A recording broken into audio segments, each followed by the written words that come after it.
ડભોઈ આંબેડકર ચોકથી સેવા સદન વચ્ચે મેઇન રોડ પર પાઇપલાઇનનું કામ નાખવાની કામગીરી કરવામાં આવી હતી। તે દરમિયાન ડભોઈ નગરપાલિકા દ્વારા પૂરવામાં આવી હતી, પણ અધૂરો પૂરો હોય તો ખાડાની અંદર એસટી બસો, બાઇક, રિક્ષા અને ફોરવ્હીલ જેવી ગાડીઓ ફસાય છે। તેનું લેવલ ના કર્યું હોય તેના કારણે તકલીફોનો સામનો કરવો પડી રહ્યો છે। તેના કારણે આ રોડ પર ટ્રાફિક જામ પણ થઈ જાય છે। ટ્રાફિક થવાના કારણે સમયસર નોકરી ધંધે શાળાએ પહોંચતા લોકો અંધવાઈ રહ્યા છે। વહેલી તકે આ ખાડાનું લેવલ કરવામાં આવે તો આ ટ્રાફિક સમસ્યાથી પણ નિવારણ લેવાય અને વટ જવર કરતા લોકોને તકલીફોનો સામનો ના કરવો પડે। એક તરફ ડભોઈના તમામ રોડ ઉપર ખાડા નહોતો, હાલ પ્રજા સામનો કરી રહ્યા છે। હજુ એક મોટા ખાડાનો સામનો કરવાનો વારો આવ્યો છે।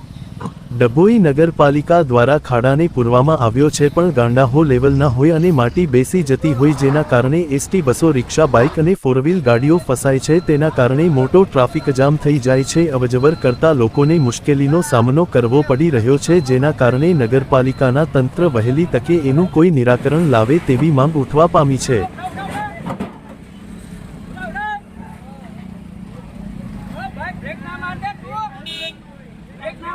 આખી બોડી જડી ગઈ છે। સીએનજી છે એટલે ના તાકાત કરે, આ તાકાત જ ના કરે।